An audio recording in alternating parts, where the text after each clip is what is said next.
에디슨이 뛰어난 이유가 뭡니까? 발명품을 많이 만들어서. 그런데 사실은 그것보다 더 뛰어난 게 있습니다. 에디슨은 실패를 많이 했죠. 여러 번 실패했습니다. 그럼에도 불구하고 포기하지 않았다는 것. 그것이 그에게 있어서는 가장 최고의 장점이라고 보시면 됩니다. 실험을 얼마나 많이 했는지 여러 번 했음에도 불구하고 실패했습니다. 그런데 이 실패를 거듭 했음에도 불구하고 포기하지 않고 또 했습니다. 그래서 결국에는 성공을 한 거죠. 그래서 만든 발명품들이 많이 있습니다.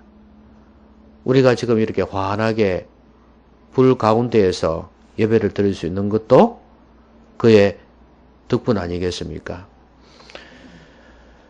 사람은 조금만 실패하면은 다시 일어나지를 못하는 경향이 많습니다. 한 번 실패하면은, 아니, 한 번 정도는 괜찮다고 해도 한 두세 번 실패하면은 못 일어나요. 그냥 주저앉아 버립니다. 그게 연약한 인간의 모습이거든요. 그런데 그렇게 하지 아니한 에디슨 얼마나 대단한 사람인지 이해가 되지 않습니까? 아마도 이 세상에 성공한 사람치고 시련과 어려움을 겪지 않은 사람이 없을 겁니다. 성공한 배우나 가수를 봐도 실패하는 경험들이 참 많고요. 무명의 시절을 많이 지냈고 또 중간중간 어려움이 닥쳐가지고 포기하다시피 한 그런 상황이 많이 있었습니다. 그럼에도 불구하고 성공의 자리에 오르는 사람들이 있고 운동선수 할 것 없이 또 사업가들도 그렇습니다. 부도가 난다거나 여러 가지 재정적인 압박에 시달리다가 이제는 끝났구나 해서 몰래 도망가서 산에서 죽을 결심까지도 하고 이런 여러 가지 어려움들을 겪었습니다. 그러나 그 어려움에도 또다시 용기를 내어서 일어나고 그렇게 해서 다시 성공의 가도를 달려간 사람들이 많이 있습니다. 결국은 실패를 극복하지 못하면 어두운 터널을 통과할 때 살아남지 못하면 결국에는 미래가 없다는 걸 보여주는 것이죠. 이스라엘 백성이 지금 어떤 상황에 처해 있냐 하면 이스라엘은 우상을 숭배 많이 했지 않습니까? 그래서 하나님께서 여러 선지자를 보내서 하나님을 경외해라. 우상을 멀리해라. 그렇게 말씀하셨지만 이들은 몇 번이고 그 말씀을 거역했습니다. 그래서 이방신을 숭배하고 온갖 죄를 저질렀습니다. 그러니까 하나님께서 참다 이젠 도저히 안 되겠다 싶어서 이방 민족을 통해서 침략하게 하고 멸망하게 만드시는 겁니다. 이 이사야서는 결국 이스라엘이 북쪽 이스라엘이긴 하지만 전체로 봐도 상관은 없습니다.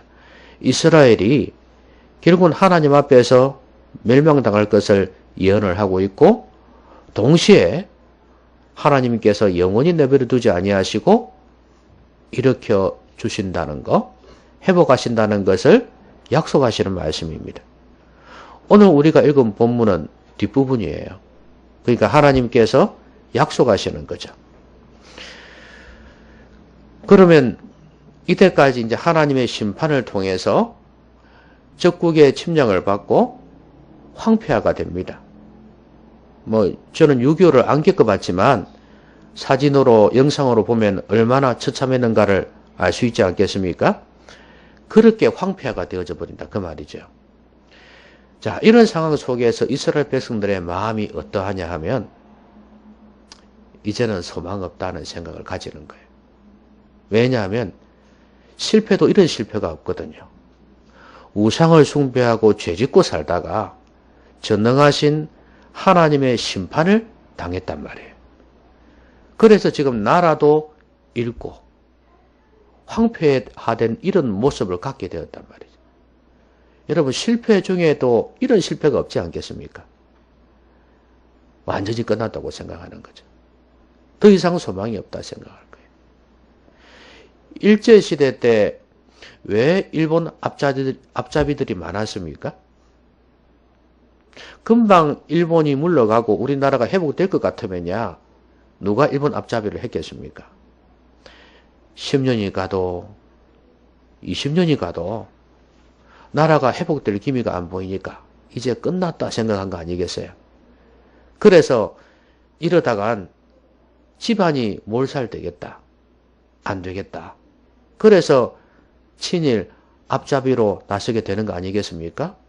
많은 사람이 이 일제시대 때 뒷부분에, 시기적으로 뒷부분에 많이 변절을 했습니다. 우리가 알고 있는 유명한 시인들도 그렇고 문학가들도 그렇고 가수도 그렇고 정치가들도 그렇습니다. 많이 돌아섰습니다. 힘드니까. 그러니까 이스라엘 백성들이 그렇게 생각하는 건 너무 당연해요. 이젠 틀렸다. 소망이 없다.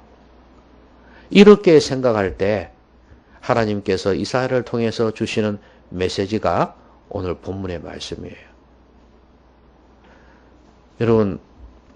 여러분들은 실패하셨습니까? 성공하셨습니까? 힘들다, 어렵다. 이제는 안 되겠다 하는 그런 생각 해보신 적 없습니까? 세상적인 성공과 실패, 물론 그것도 의미하는 것이긴 하지만, 그러나 제가 말씀드리는 것은 그런 의미가 아닙니다. 죄 짓는 것, 그리고 하나님 앞에서 심판을 당하는 것, 이것만큼 실패가 없다는 사실을 아셔야 됩니다. 세상적으로 성공했다 할지라도 이것만큼 큰 실패가 없습니다. 그래서 하나님은 나하고 상관이 없는 분이야. 하나님은 나를 도와줄 수 없는 분이야. 이제 나는 끝났어. 아니, 하나님 도와주고 싶어도, 내가 그렇게 간절히 원해도 하나님은 나를 도와주지 않으실 거야.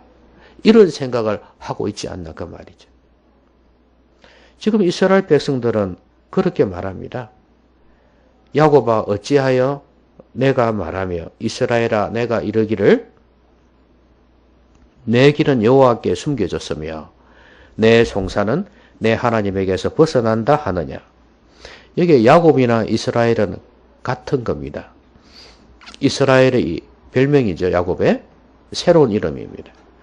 자, 그러면 이 사람들이, 이스라엘이 지금 말하는 게 뭐냐 하면 내 길은 여호와께 숨겨졌다는 거예요. 하나님께서 숨겼다는 의미가 되는 겁니다. 지금 내 앞길이 보이지가 않는다는 거예요. 젊은이들이 앞길이 보이지가 않아서 많이 실망하고 있습니다. 아무리 공부를 해도, 아무리 취직을 하려고 해도 앞길이 보이지가 않아요. 취직을 할 수가 없으니, 그러니까 결혼도 안 되는 거고, 당연히 그 뒤에 아이를 낳는 일이나 이 모든 것들은 아예 꿈도 꿀 수가 없습니다. 앞길이 안 보여요. 그러니까 지금 이 사람들은 그렇게 생각하는 겁니다. 하나님 때문에 하나님이 벌 주셔가지고 이제 나는 소망이 없다. 내 길은 꽉 막혔다. 이 이야기예요. 자, 거기에다가 내 송사는 하나님에게서 벗어난다. 억울한 일이 있어서 송사를 했는데 하나님께서 내 억울함을 풀어주지 않는다는 것입니다. 그럴 수 있지 않겠습니까? 사람은 자기 힘으로, 자기 권력으로 함부로 할 수 있지만 하나님께서는 그런 분이 아니시니 도와주셔서 얼마든지 문제를 해결할 수 있을 것 같은데 하나님은 내 어려움을 외면하고 있다는 것입니다. 살아가다 보면 어려움이 많이 있지 않습니까? 그 어려움을 하나님께서 본 것 같지도 본 적도 없는 듯이 본체도 하지 않으시는 그런 모습을 보여주고 있다는 거예요. 자기가 느끼기에. 그래서 아유 나는 끝났다 하고 발을 쭉 뻗고 앉아서 한탄하는 여인의 모습과 똑같습니다. 그런데 우리 하나님은 이런 사람에게 말씀하십니다. 내가 어떤 자냐? 21절부터 26절까지 내용이 뭐겠습니까? 한마디로 이야기하면 21절부터 22절까지는 창조주 하나님이세요. 그렇죠? 모든 만물을 다 만드시고 다스리시는 분이에요. 그리고 23절, 24절은 역사를 주관하시는 분입니다. 인생을 주관하시는 분이에요. 역사라 해도 결국 사람 아닙니까? 귀인이든 세상의 사자들이든 할 것 없이 높이고 낮추는 것. 인간의 생사화복을 주관하시는 분이 바로 하나님이시라는 거죠. 그러니까 역사를 주관하시는 분이요. 창조주 하나님은 전능하신 분입니다. 감히 이 세상의 어떤 권력자도 상대할 수 없는 존재가 바로 하나님이라는 겁니다.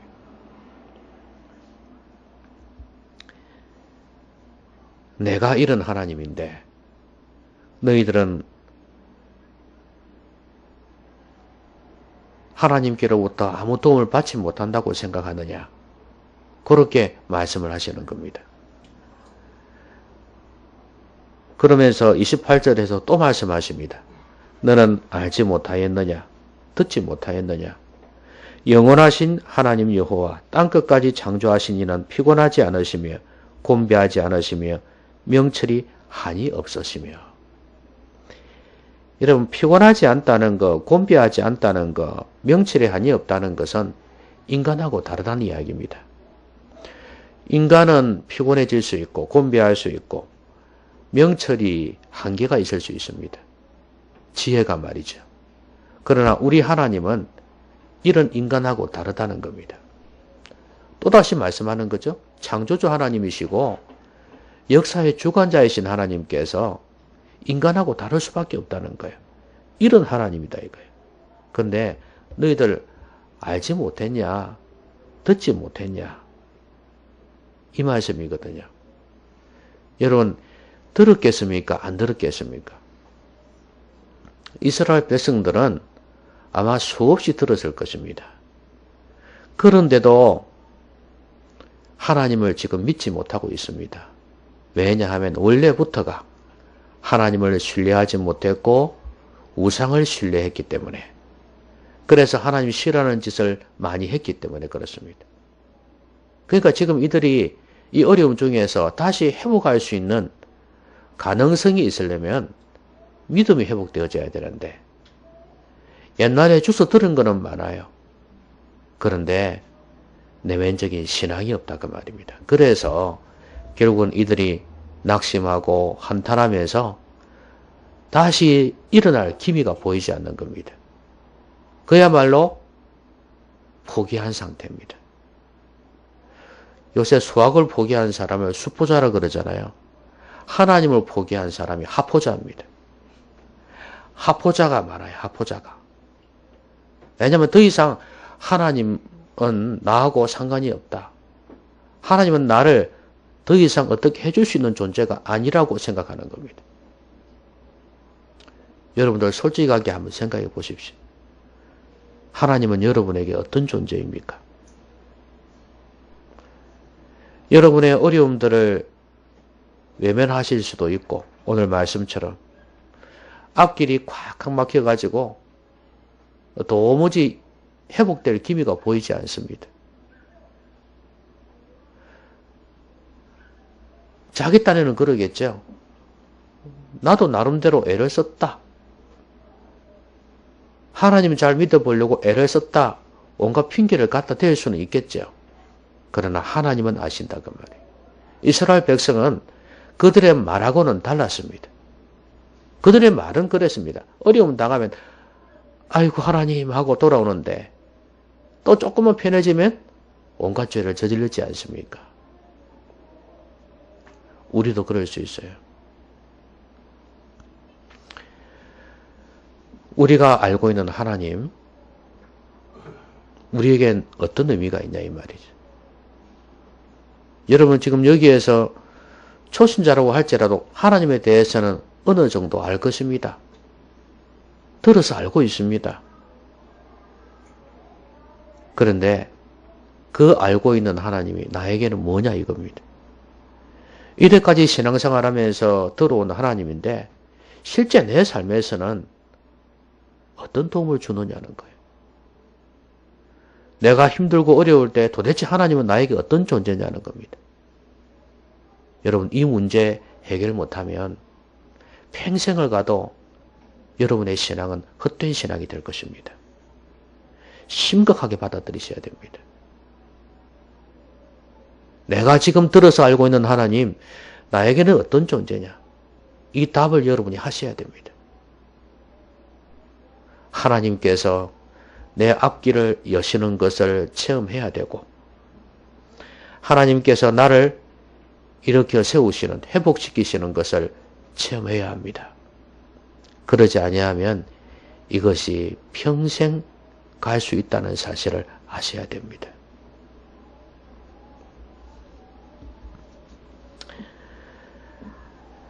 그럼 내가 알고 있는 하나님이 내 삶 가운데에서 내가 알고 있는 만큼 역사하셔야 되는데 역사하지를 않고 있지 않습니까? 분명히 하나님께서는 피곤한 자에게 능력을 주시고 무능한 자에게는 힘을 더하신다고 말씀하셨거든요. 그러면 이렇게 약속하신 하나님이신데 우리가 이 하나님을 섬기고 있다면 이런 하나님을 체험해야 되지 않겠습니까? 여러분 피곤할 때가 있죠. 마음이 피곤할 때가 있고 몸이 피곤할 때가 있죠. 괴로울 때가 있습니다. 그리고 무능할 때가 있습니다. 내 힘으로는 안 된다. 이게 무능 아니에요. 그렇죠? 살다 보면 이런 거 한두 번 겪는 거 아닙니다. 내 힘으로는 안 되는구나.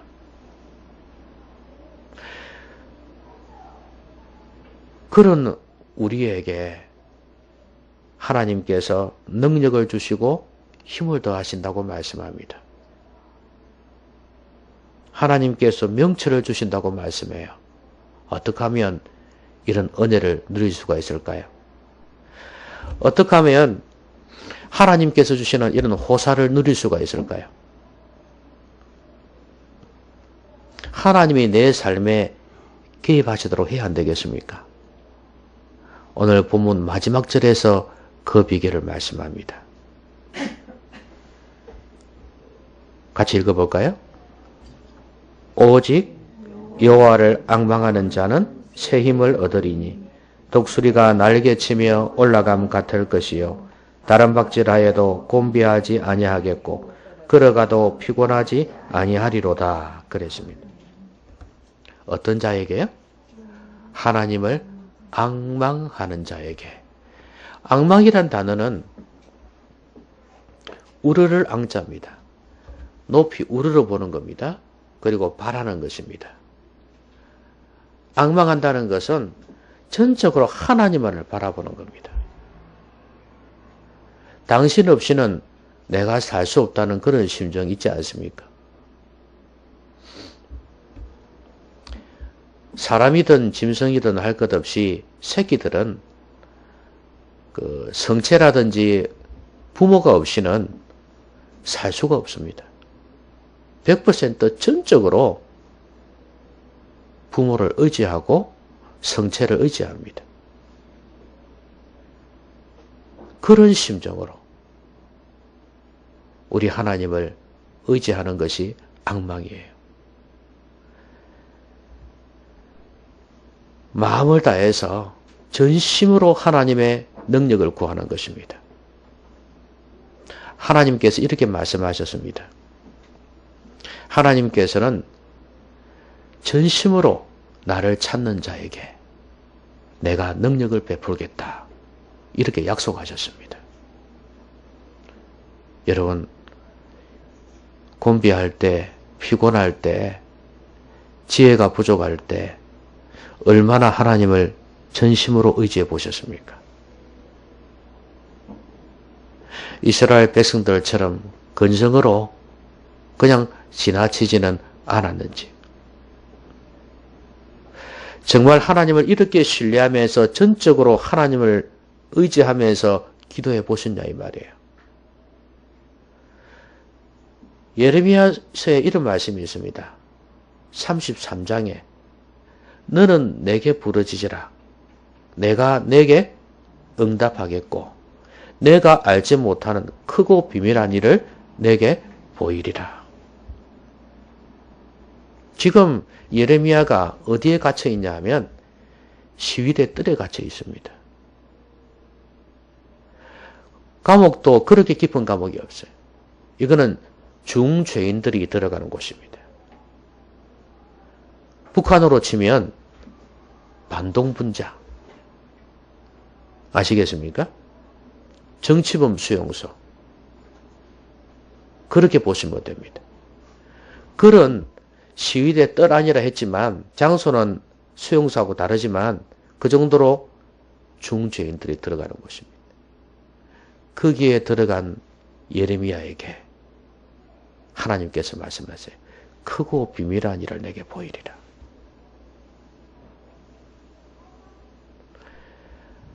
너는 내게 부르짖으라. 하나님 앞에 부르짖을 때 여러분 CCM이 현대 기독교 음악이라는 의미입니다. CCM 중에서 You Raise Me Up이란 노래가 있어요. You Raise Me Up. When I am down and oh my soul so weary, when troubles come and my heart burden be, then I am still and wait here in the silence until you come and sit a while with me. 이러니까 한 개도 못 알아듣겠죠, 그죠? 내 영혼 지치고 피곤할 때에 근심 걱정 내 마음 짓누를 때 나 잠잠히 주님을 의지하네. 주님 내 곁에 오실 때까지. 요게 앞부분이고요. 그 다음이 참 중요합니다. 이 사람이 얼마나 지금 피곤하고 공고한지 알겠죠, 그죠? 너무 힘든 거예요. 그러니까 주님 오실 때까지 기다린다는 거예요. 그 다음이 중요합니다. You raise me up so I can stand on mountains. You raise me up to walk on stormy sea. I am strong when I am on your shoulder. You raise me up to more than I can be. 저도 이 노래를 부른 지가 하도 오래돼가지고 겨우 가사가 이어졌습니다. 당신이 나를 이렇게 세워주시면 나는 산 위에 올라갈 수도 있고 산 위에 설 수도 있고 바다 위를, 그것도 스토미십니다. 폭풍이 치는 바다 위를 걸어갈 수도 있다 이 말입니다. 그리고 당신이 내가 있는 그것보다 더 큰 존재로 만들어 주신다는 거예요. You raise me up to more than I can be. 지금 내가 할 수 있는 것보다, 내가 될 수 있는 것보다도 더 큰 존재로 당신이 나를 만들어 줄 수 있다 그 말이에요. 지금 이스라엘 백성들처럼 정말 절망적이고 힘든 상태에 있습니다. 이 영혼이 너무 괴롭고 너무 힘들어요. 근데 하나님 당신이 나를 이렇게 세워주신다면, 하나님 당신이 나를 이렇게 세워주신다면 나는 아무리 높은 산이라도 올라갈 수 있고 아무리 폭풍 치는 바다를 할지라도 그 길을 걸을 수가 있습니다. 내 존재 이상으로 나를 만들어 주실 수 있는 분이 당신이십니다. 그러니 제발 좀 나를 좀 이렇게 세워주십시오. 여호와를 앙망한다는 게 바로 이겁니다.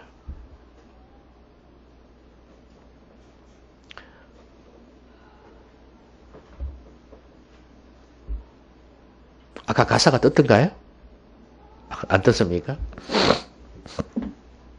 제가 다 해버려가지고 안 떠도 괜찮겠습니다. 여호와를 앙망하는 자에게는 어떤 은혜가 있냐 하면 새 힘을 얻는다 그랬죠. 독수리가 날개치며 올라감 같을 것이요 다른 박질하여도 곤비하지 아니하겠고 걸어가도 피곤하지 아니하리로다. 이제 이스라엘 백성을, 이 피곤한 이스라엘 백성을, 지친 이스라엘 백성을 새롭게 회복시킨다는 의미예요. 그동안엔 치이고 자빠지고 너무 힘들었는데 이제 다시 이렇게 세워주시겠다. 강건하게 하겠다는 말씀 아니겠어요? 여러분 지금 무엇 때문에 피곤해 하시나요? 무엇 때문에 힘들어 하십니까? 저는 지금 감기 때문에 힘듭니다. 여러분 인생을 괴롭히는 거 많이 있죠? 어떻게 해야 되겠습니까? 여호와를 앙망하십시오. 여호와께 부르짖으십시오. 하나님께서 나를 이렇게 세워주시면 됩니다. 역전이 될 수 있고 회복이 될 수가 있습니다. 하나님은 능히 이렇게 하실 수 있는 분입니다. 하나님께서는 지금 실망하고 낭망한 상태에서 체념한 상태에서 포기한 상태에 있는 이 이스라엘 백성들에게 말씀하시는 거예요. 내가 어떤 존재냐? 나는 창조주 하나님입니다. 나는 이 세상에 어떤 귀인이라도 능히 피할 수 있는, 높이고 낮추는 것을 능히 할 수 있는 역사의 주관자 하나님이다. 나는 전능하신 자다. 너희들 안 들었냐? 너희들 알지 못하냐? 그렇게 말씀하십니다. 이스라엘 백성들은 알고 있었음에도 불구하고 들었음에도 불구하고 전혀 하나님은 무용지물이었습니다. 전혀 쓸데없는 분이었습니다. 여러분들에게도 하나님은 그런 분 아닙니까? 선반 위에 올려져 있는 성경처럼 하나님은 멀리만 계시는 그런 하나님 아닌가요?